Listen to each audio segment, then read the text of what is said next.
الحمد لله رب العالمين والصلاة والسلام على سيد المرسلين وعلى آله وأصحابه أجمعين أما بعد فقد قال الله تبارك وتعالى في الكلام المجيد والفرقان الحميد أعوذ بالله من الرجيم بسم الله الرحمن الرحيم وعباد الرحمن الذين يمشون على الأرض هونا وإذا خاطبهم الجاهلون قالوا سلاما صدق اللہ العظیم۔ معزز سامعین کرام اور پردہ نشین خواتین، گزشتہ مجلس کے اندر یہ بات عرض کی گئی تھی کہ نبی کریم صلی اللہ علیہ وسلم کے دنیا میں آنے کے دو مقاصد، ایک مقصد ہے تکمیل دین و ایمان اور دوسرا مقصد ہے تکمیل انسانیت۔ اور تکمیل انسانیت کے لیے تین چیزوں کو میں نے ذکر کیا تھا۔ پہلی بات تو یہ ہے کہ انسان اس وقت بن سکتا ہے، ایک انسان اس وقت بن سکتا ہے جب تک اس کے اندر یہ تین چیزیں نہ آ جائے۔ ان میں سے پہلی چیز تھی تحصیل آداب، کہ انسان آداب کو سیکھ لے، اور دوسری بات تھی تکریم اخلاق، یعنی اچھے اخلاق اپنی زندگی میں لائے، اور تیسری بات تھی حقوق کی ادائیگی۔ جب تک یہ تین چیزیں انسان کے اندر آئے گی نہیں، وہاں تک انسان نہیں بن سکتا، انسان نہیں بن سکتا۔ تحصیل آداب پر میں نے کچھ بات گزشتہ مجلس میں کہی تھی۔ درمیان میں ایک بات اور عرض کر اخلاق کے متعلق آج کی مجلس میں کچھ بات عرض کرنی ہے۔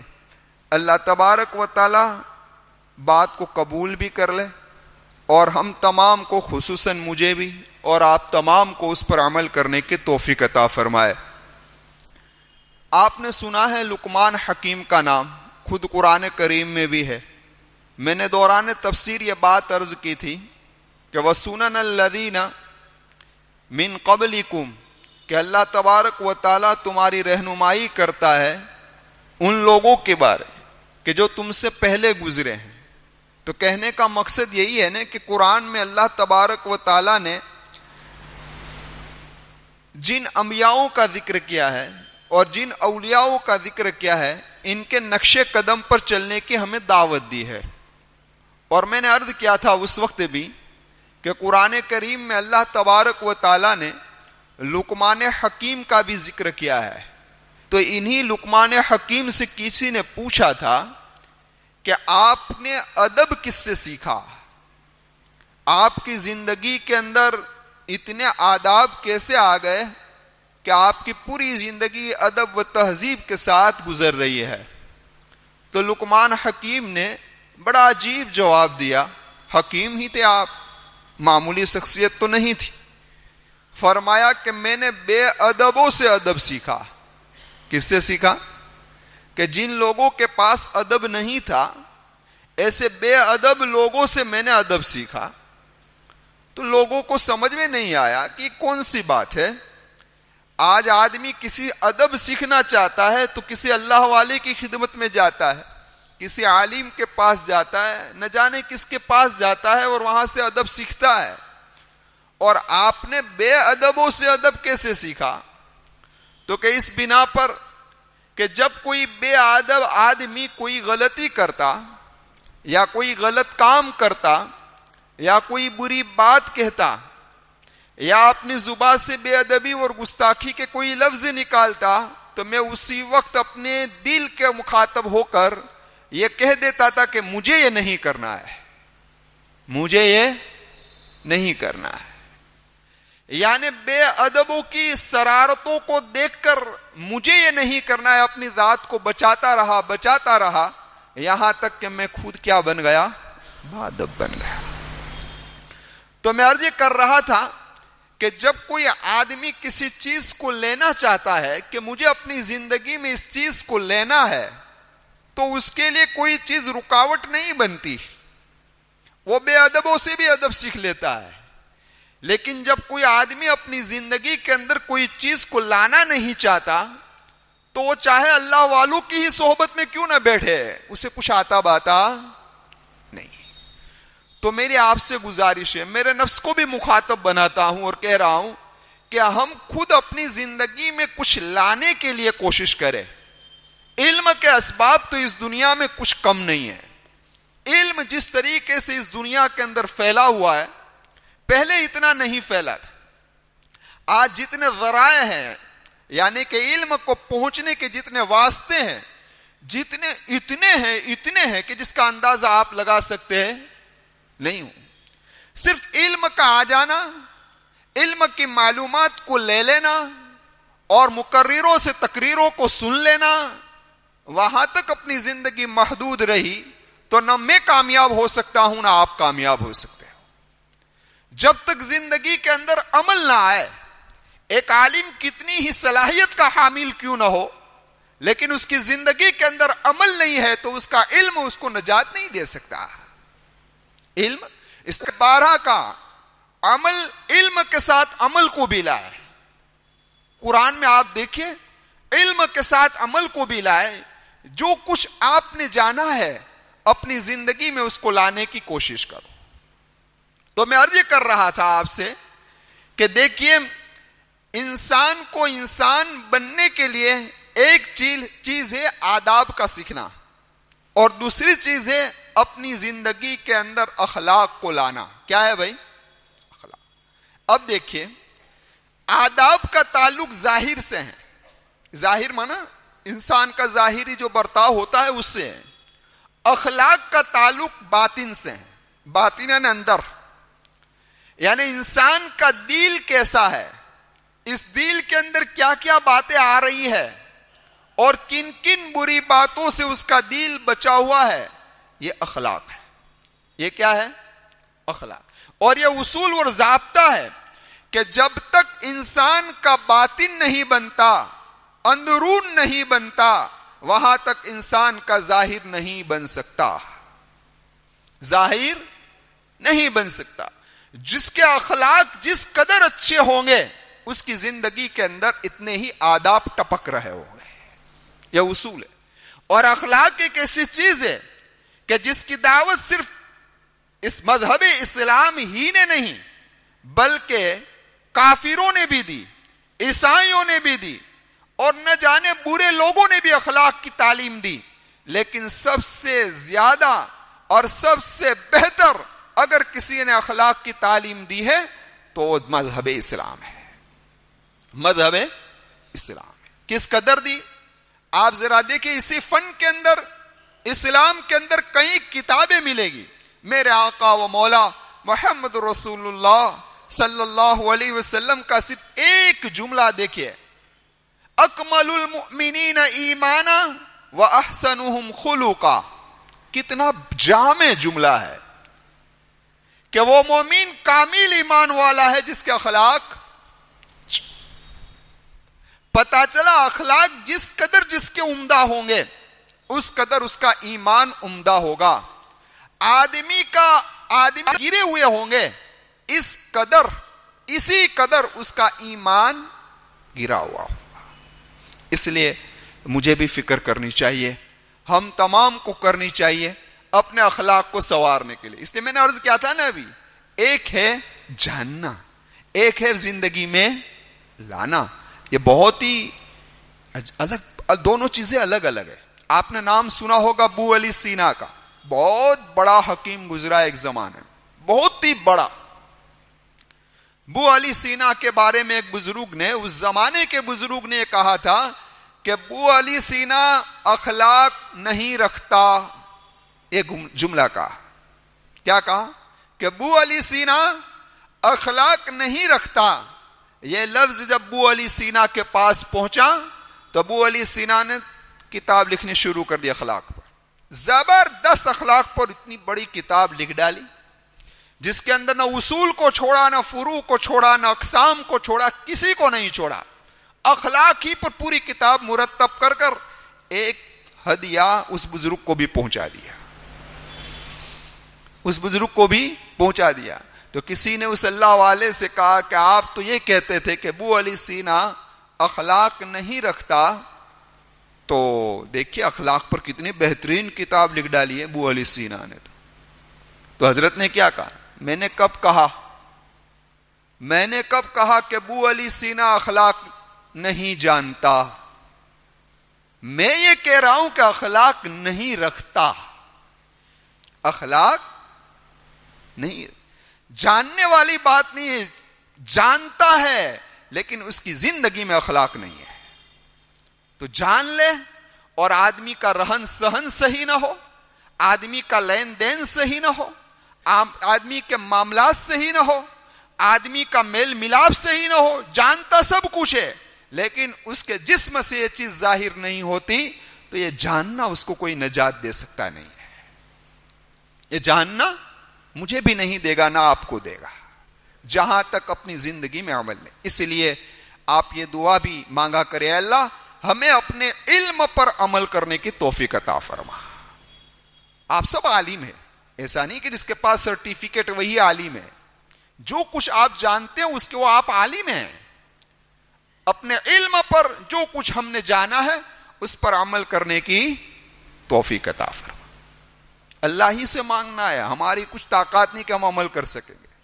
اب ذرا دیکھیں، اخلاق جو حاصل ہوتے ہیں جب تک انسان کے اندر، ایسے تو بہت سارے صفات کو جب انسان حاصل کرتا ہے نا تب اس کے اندر اخلاق آتے ہیں، لیکن علماء نے لکھا ہے کہ بنیادی طور پر 4 چیزیں ہیں کہ جس کو اگر انسان اپنا لے تو وہ بااخلاق بن سکتا ہے. اور ان میں سب سے پہلی اور بنیادی چیز اگر کوئی ہے تو وہ ہے تواضع. کیا ہے؟ تواضع. تواضع ایک ایسا وصف ہے اور ایسی صفت ہے کہ جس انسان کے اندر تواضع آ گئی تو سمجھ لو کہ وہ بہت ساری خیر کو لے کر آئے گی، بہت سارے. مثلا اس کے دل کے اندر نرم اور کیا کہ رحم و کرم کو پیدا کرے گی، اس کے دل کے اندر نرمی کو پیدا کرے گی، ملاطفت کو پیدا کرے گی. اور جس کے دل کے اندر تواضع نہیں آئے گا تو اس کے مقابل تکبر آئے گا، اور تکبر بہت ساری خرابیوں کو لے کر آئے گا، بہت ساری خرابیوں کو لے کر. اس لیے فرمایا با اخلاق بننے کے لیے سب سے پہلی اگر کوئی چیز ہے تو کیا ہے؟ اسی لیے قرآن کریم کی اس آیت کریمہ میں کہا، کیا کہا؟ وَعِبَادُ الرَّحْمَنِ الَّذِينَ يَمْشُونَ عَلَى الْأَرْضِ هَوْنًا. رحمان کے خاص بندے وہ ہے جو زمین پر چلتے ہیں تو عاجزی کے ساتھ چلتے ہیں. کس کے ساتھ چلتے ہیں بھائی؟ تواضع کے ساتھ.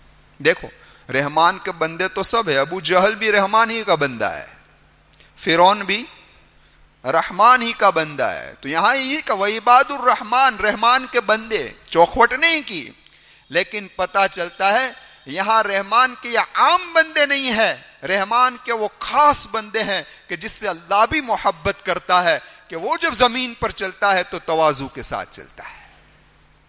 اگر ہم یہ چاہیں کہ میرا اللہ مجھے پسند کر لے تو اپنے اندر کیا لانے کی ضرورت ہے بھائی؟ تواضع. لیکن آج کل ہماری چال کیسی ہے وہ ہم سب جانتے ہیں. اس میں بھی ماشاءاللہ کسی کی باڈی، میری تو باڈی نہیں ہے اس لیے میں سیدھے سیدھا چلتا ہوں، جس کی باڈی ہوتی ہے تو اکڑ کے چلتا ہے، تھوڑا یوں بتاتا ہوا کہ میں کچھ ہوں، ہے نا. ہاں، یہ اکڑیلی چال رحمان کو پسند نہیں ہے. اپنے اندر تواضع لاؤ. اب یہ تواضع آئے گا تو انشاءاللہ تمہارے اخلاق کیا بن جائیں گے؟ بہتر بن جائیں گے. تو پہلی بات تو یہ کہی. دوسرا فرمایا کہ دوسری صفت کون سی ہے؟ تو فرمایا کہ وہ اپنے حق کو معاف کر چھوڑ دے. اپنا حق نکل رہا ہے لیکن اس کو کیا کر دے؟ چھوڑ دے. یہ چیز اسی وقت پیدا ہو سکتی ہے جب انسان کے اندر تواضع ہو. اگر انسان کے اندر تواضع نہیں ہے تو یہ چیز پیدا ہو ہی سکتی نہیں ہے. اپنا حق چھوڑنا کوئی معمولی بات نہیں ہے، دل گردے کی بات ہے، دل گردے کی بات ہے. مثال کے طور پر میں آپ سے یہ کہوں کہ جس کے دل کے اندر تواضع ہوگا نا اور اس کا حق کسی پر نکل رہا ہوگا، مالی حق کی بات نہیں کر رہا ہوں، کان کھول کے سن لینا، وہ الگ چیز ہے، وہ لوٹ لگے گی، وہ الگ ڈپارٹمنٹ ہے، اس کی بات نہیں ہے. یا حق سے مراد کون سا؟ شوہر کا بیوی کا حق بیوی پر، شوہر کا حق، باپ کا بیٹوں پر حق بیٹوں پر، باپ کا حق، پڑوسی کا پڑوسی پر حق. یہ حقوق کی بات چل رہی ہے. اپنا حق کیا کر لے؟ ہاں اپنا حق نکل رہا ہے لیکن اس کو چھوڑ دے. تو دیکھیے جب انسان کے دل کے اندر تواضع ہوگا اور کوئی آدمی اس کا حق ادا نہیں کرے گا تو فوراً اس کے دل کے اندر خیال آئے گا کہ میں کون سے کھیت کی مولی ہوں کہ میرا حق ادا کرے، مجھے تو اس کا حق ضرور ادا کرنا. اگر یہ چیز شوہر کے دل میں آئے گی اور بیوی شوہر کا حق ادا نہیں کرے گی تو شوہر کرے گا یار میں کون ہوں، ایسی شخصیت ہوں کہ وہ میرا حق ادا کرے، چلو وہ نہیں کرتی تو کوئی بات نہیں، میرے پر تو اس کا حق ہے میں ادا کر دوں. سمجھ میں آئی بات؟ لیکن یہ کب پیدا ہوگی بھائی؟ تواضع کے بغیر نہیں ہو سکتی. علامہ ذہبی رحمت اللہ علیہ نے ایک عجیب واقعہ لکھا ہے سہل بن عبداللہ تستری رحمت اللہ علیہ کا، کہ سہل بن عبداللہ تستری رحمت اللہ علیہ کے پڑوس کے اندر ایک غیر مسلم رہتا تھا. کون رہتا تھا بھائی؟ ایک غیر مسلم رہتا ہے، اور غیر مسلم کی جو نجاست کی جو جگہ تھی نا وہاں کچھ سوراخ ہو گیا تھا جس کی وجہ سے ساری نجاستیں سہل بن عبداللہ تستری رحمت اللہ علیہ کے گھر میں گرتی تھی. پڑوس ہے، پڑوس کا پڑوسی پر حق ہے، چاہے غیر مسلم ہو لیکن اس کا حق ہے. تو پڑوسی غیر مسلم ہے، سہل بن عبداللہ دیکھ رہے ہیں کہ نجاست میرے مکان کے اندر آ رہی ہے، لیکن ایک دفعہ بھی کہنے کے لیے گئے نہیں. کیا کہا عمل کیا حضرت نے عمل یہ کیا کہ ایک برتن جہاں سے نجاست گر رہی تھی، اپارٹمنٹ میں یہ پرابلم بہت ہوتے ہیں، سمجھ میں آئی بات؟ تو جہاں نجاست گر رہی تھی وہاں حضرت نے برتن رکھ دیا. دن بھر نجاست گرتی اس برتن کے اندر. رات کو حضرت تنہائی کے اندر بہت دور جنگل میں ڈال کے چلے آتے تھے. بتایا نہیں، کئی سالوں تک، ایک دو دن کی بات نہیں، کئی سالوں تک یہ سلسلہ چلتا رہا، یہاں تک کہ حضرت کی موت کا وقت قریب آیا تو حضرت نے اس پڑوسی کو بلایا ادھر آؤ. وہ پڑوسی ادھر آیا، غیر مسلم تک قریب آیا، کہا فلانے مکان میں جاؤ. وہ فلانے مکان میں گیا تو دیکھا کچھ دیکھ رہے ہو؟ تو کہ جی ہاں ایک برتن ہے اور اس میں نجاست گر رہی ہے، نجاست ہے. تو کہ ٹھیک ہے. تو کہ دیکھ بھائی یہ نجاست سالہ سال تیرے گھر سے گر رہی تھی، میں نے آج تک تجھے بتایا نہیں ہے، دن بھر گرتی، میں رات کو کسی دور جگہ پر رکھ کر چلا آتا، لیکن اب میری موت کا وقت قریب ہے، میں اس دنیا سے رخصت ہونے والا ہوں، ہو سکے اور تیرا پڑوسی بنے اور یہ برداشت نہ کر سکے، اس لیے اس کا کچھ حل کر دینا. یہ کلمہ کہنا تھا کہ اس نے کہا کہ اشہد اللہ الہ الا اللہ و اشہد ان محمد رسول اللہ. یہ اخلاق ہے.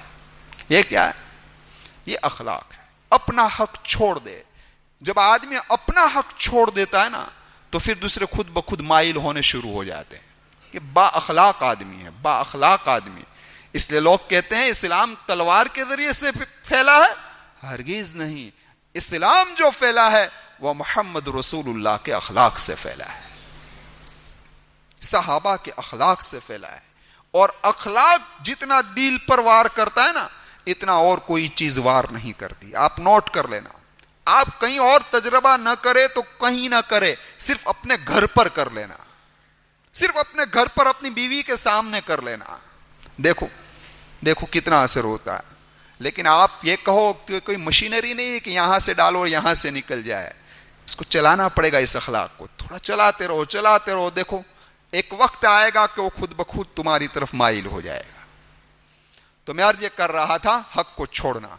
تیسری چیز ہے اگر اخلاق اپنی زندگی کے اندر لانا ہے تو معاف کرنا سیکھو.